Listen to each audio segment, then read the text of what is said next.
স্বৈরাচার পতন হয়েছে, কিন্তু তার পোকামাকড় বিভিন্ন প্রতিষ্ঠানে আপনার নানা ধরনের বিশৃঙ্খলা সৃষ্টি করার চেষ্টা করছে। কাজী নজরুল ইসলামের ৪৮তম মৃত্যুবার্ষিকী, এই দিবসটি অত্যন্ত তাৎপর্যপূর্ণ বাংলা ভাষাভাষী মানুষের কাছে। পৃথিবীর যেখানে বাংলা ভাষাভাষী মানুষ রয়েছেন তারা এই দিনটিকে গভীর শ্রদ্ধার সাথে স্মরণ করেন।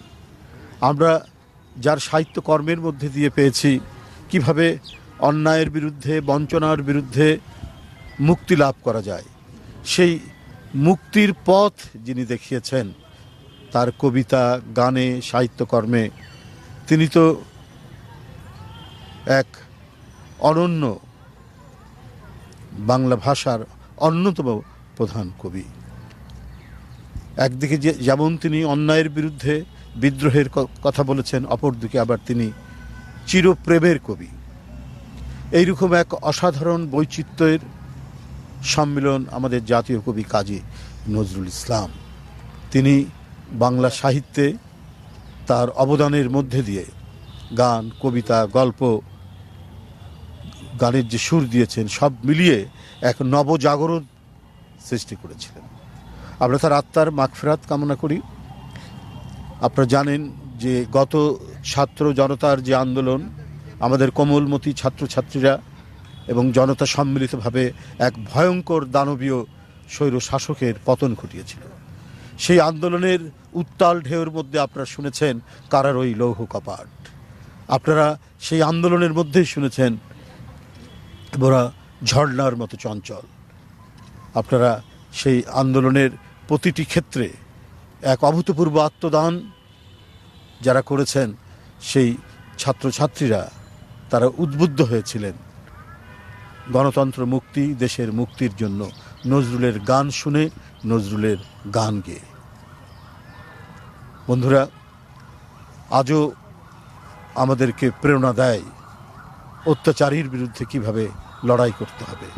আমরা তাই যখন কারাগারে যাই নজরুলের গান গাই, আমরা যখন মিছিল করি তখন নজরুলের গান গাই, আমরা যখন স্লোগান দেই নজরুল আমাদেরকে প্রেরণা দেন, আমাদেরকে যখন বন্দি করা হয় তখন নজরুলের গান, কবিতা সকলই আমাদের বুকের মধ্যে অনুরণিত হয়।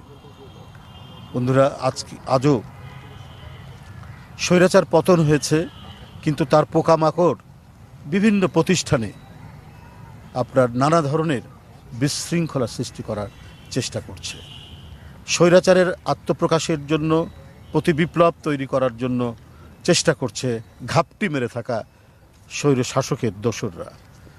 এই ব্যাপারে আমাদের সতর্ক থাকতে হবে। আপনারা জানেন যে এই স্বৈর শাসককে একমাত্র পৃথিবীর যে দেশটি সমর্থন করে এসেছে জনগণের সেন্টিমেন্ট, আবেগ এবং ইচ্ছার বিরুদ্ধে, তারাও কিন্তু বাংলাদেশের জনগণ কি চায় সেই দিকে তারা ভ্রুক্ষেপ করেনি। কয়েকদিন আগে উত্তর পূর্বাঞ্চলে আসামে যে তারা পানির গেট ডুম্বুর যে বাঁধটি, সে বাঁধটি তারা খুলে দিয়ে এক প্রলয়ঙ্করী বন্যার সৃষ্টি করলেন বাংলাদেশের উত্তর পূর্বাঞ্চলে। আবার আজকে দেখছি গতকাল ১০৯টি ফারাক্কা বাঁধের গেট খুলে দেওয়া হয়েছে। মনে হচ্ছে যে একটা পরিকল্পিত এবং অশুভ ইচ্ছা নিয়েই তারা তাদের এই কাজগুলো করছে। অথচ শুকনো মৌসুমে আমাদের যখন পানি দরকার তখন তারা গেট বন্ধ করে রাখে, এবং যে পানির যে শেয়ার, সেই শেয়ারটুকু যাতে আমরা না পাই, একটা অসম চুক্তির মাধ্যমে শেখ হাসিনা যে চুক্তিগুলো করেছেন এই পানি নিয়ে, সেই পানিটুকু যাতে না পায়, এই কারণে আপনার শুকনো মৌসুমে তাদের উজানের দিকে বিভিন্ন নদীতে সেই পানি তারা বিভিন্ন ফিডার ক্যানেল দিয়ে তারা সেখান থেকে নিয়ে যাচ্ছে। তো এটা হয়েছে যে একটি ব্যক্তির ১৬-১৭ বছর নতজানু নীতির কারণে নিজের জনগণকে বন্দি করে জনগণের উপর জগদ্দল পাথর চাপিয়ে তারা এই কাজটি করেছেন। নিজের প্রভুদেরকে ডেকে নিয়ে এসে নিজেদের নিরাপত্তা নিশ্চিত করতে চেয়েছেন, অবৈধ ক্ষমতা নিশ্চিত করতে চেয়েছেন। তাই বন্ধুরা, আমি আগেই বলেছি যে এখনও সরকারের বিভিন্ন প্রতিষ্ঠান, যে প্রতিষ্ঠানগুলি স্বাধীন এবং অত্যন্ত স্বায়ত্তশাসিত হওয়ার কথা, সেগুলোকে শেখ হাসিনা দীর্ঘদিন নিজের হাতের কবজার মধ্যে রেখেছিলেন। আপনি জানেন যে নির্বাচন কমিশন, এই নির্বাচন কমিশনে যাদেরকে বসানো হয়েছিল শেখ হাসিনার অত্যন্ত ঘনিষ্ঠজন, এই ফ্যাসিবাদের একনিষ্ঠ ব্যক্তিরা তারা এখনও রয়েছে। এরাই নির্বাচন কমিশনের যে স্বাধীনতা সেটা শেখ হাসিনার পদতলে অর্পণ করেছিলেন। এইভাবে এখনও প্রশাসনের নানা জায়গায় নানা প্রতিষ্ঠানে যে মাকড়গুলো রয়েছে সেগুলোকে দূরীভূত করতে হবে এবং সত্যিকারের যে জনগণের যে শাসন, সে শাসন প্রতিষ্ঠার লক্ষ্যে আমাদের কাজ করতে হবে। আজকে আপনারা জানেন দীর্ঘ সংগ্রামের মধ্যে দিয়ে গণতন্ত্র ফেরানোর জন্য একমাত্র যে নেত্রী আমাদেরকে প্রেরণা জুগিয়েছেন দেশনেত্রী বেগম খালেদা জিয়া। নিজের উপর নিপীড়ন নির্যাতন সহ্য করেও গণতন্ত্রের পতাকাকে তিনি উড্ডীন করেছেন।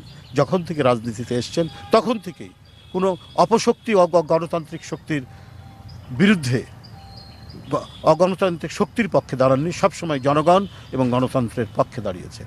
তিনি অত্যন্ত অসুস্থ, যদিও দীর্ঘদিন পরে তার মুক্তি হয়েছে।